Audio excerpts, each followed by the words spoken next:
Since 1953, the DMZ has divided Korea in two, north and south.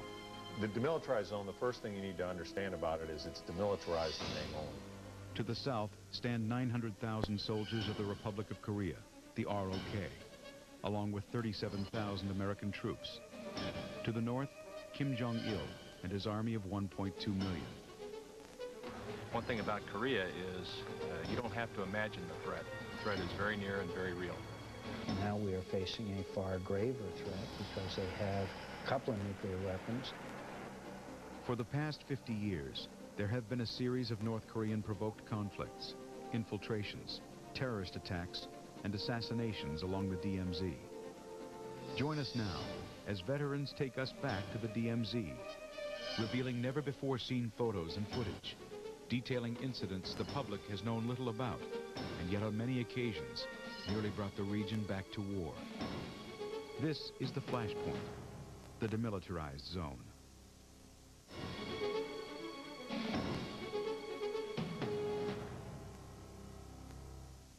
Since the 1953 signing of an armistice, ending the fighting on the Korean Peninsula, thousands of soldiers from over 23 Western nations of the free world have stood post along the DMZ, and many have died there, in a war that has never really ended. The start of the Korean War was really caused by the desire of the North Koreans to reunify the peninsula under communist rule. It was during that time that the Soviets were in full occupation of North Korea, and they established a government there with a Kim Il-sung as the head of it. His goal was to unite the whole peninsula under communism. On June 25, 1950, 135,000 North Koreans attacked and overran 95,000 South Koreans. In just 3 days, Kim Il-sung's men captured Seoul, the capital of South Korea. They had the tanks, they had the men, they had the artillery to launch an invasion that they thought would be a quick takeover of the Republic of Korea. Initially, President Truman sent in 2 infantry divisions of 35,000 soldiers. Eventually, UN forces comprised of 480,000 American troops and 39,000 from 18 other Western nations would be sent in to fight, alongside 500,000 South Korean soldiers. 5 months into the war, 1.3 million Chinese joined the North Koreans in their fight. It was a bloody seesaw battle. Hundreds of thousands of soldiers and civilians were killed on both sides. 11 months into the war, the fighting fell into a stalemate, as both sides agreed to peace talks. But this would go on for another 2 years. The points of contention were the repatriation of POWs and the final boundary line that would be drawn if peace could be achieved. Private Robert Bailey had the responsibility over the last 3 months of the war to draw the lines as they changed back and forth after every bloody battle. Both sides agreed to a no-fire corridor, leading to the negotiation area in the village of Panmunjom, right in the middle of the battlefield. Well, we flew in a chopper from Munzani to Panmunjom and landed in this little neutral circle there.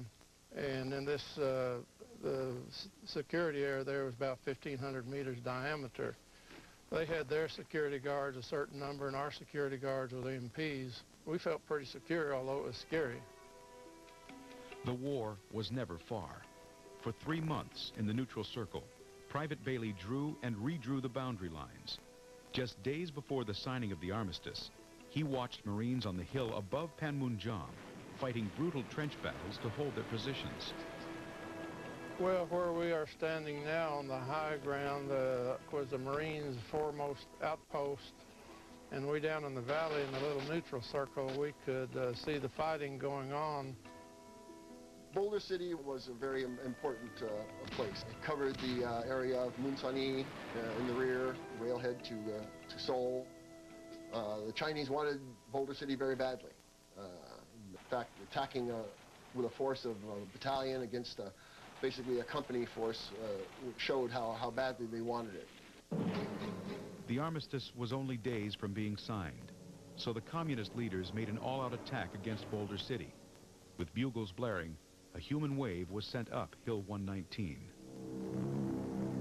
There came a time in that battle when the Chinese got so close that everybody became a rifleman, and that's true of Marines anyway. All Marines are trained to be riflemen first. You aimed it down the hill and you fired. You fired into this mass of Chinese that just kept coming. Our FO leader at the time was mortally wounded. He's the one that, within the last few minutes of his life, told me to go ahead and call in the regimental time on target. The Chinese were overrunning their bunkers. There was no way out. Henson called in for artillery support and told them to drop it all right on top of his own position. Before it was over, 60,000 rounds ripped into Boulder City.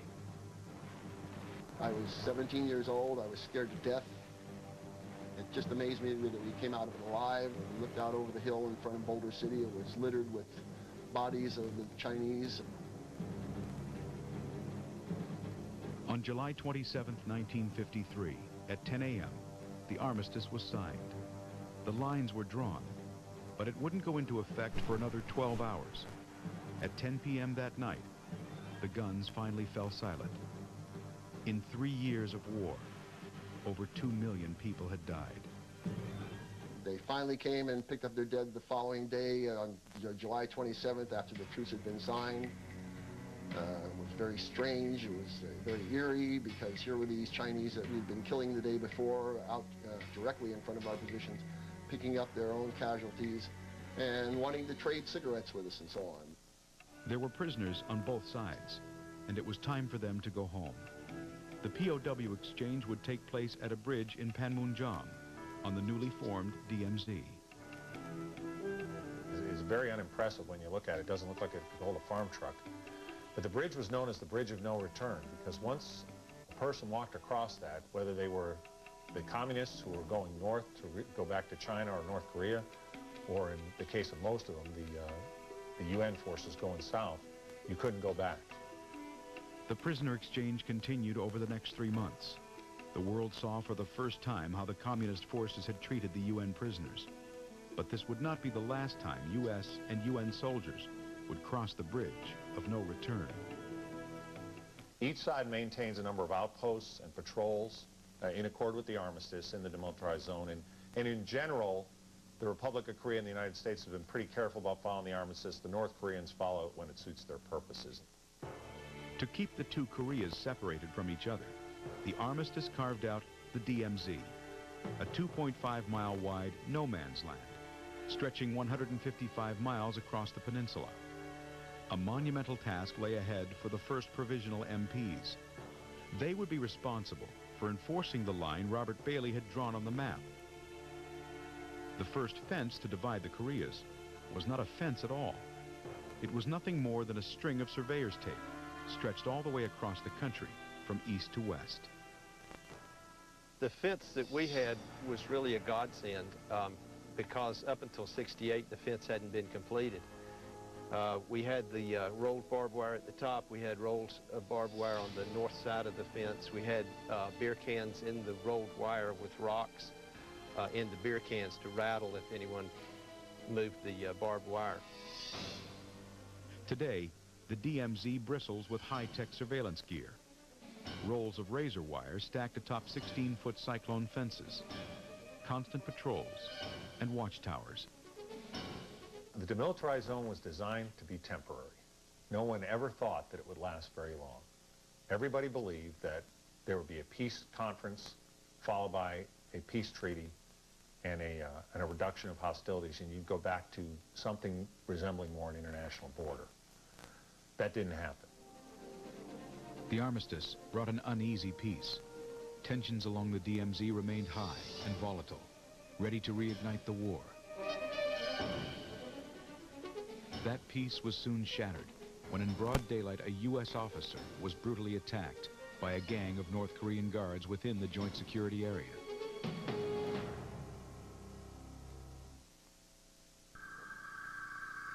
Separated by a corridor of land 2.5 miles wide and 155 miles long, North and South Korea only meet face-to-face at one place, Panmunjom. also known as the Joint Security Area, or JSA. This is the most sensitive point along the DMZ. All meetings between the two sides take place in a small, nondescript building known as T2. For 50 years, North Korea has continually made the JSA a flashpoint for controversy and conflict. Our responsibility for the battalion is to provide a safe and secure area to allow talks or negotiations to go on between the two sides. There are 200 Americans and 400 South Koreans that make up the United Nations forces that protect Panmunjom. We have to be ready to respond to any KPA provocation instantly.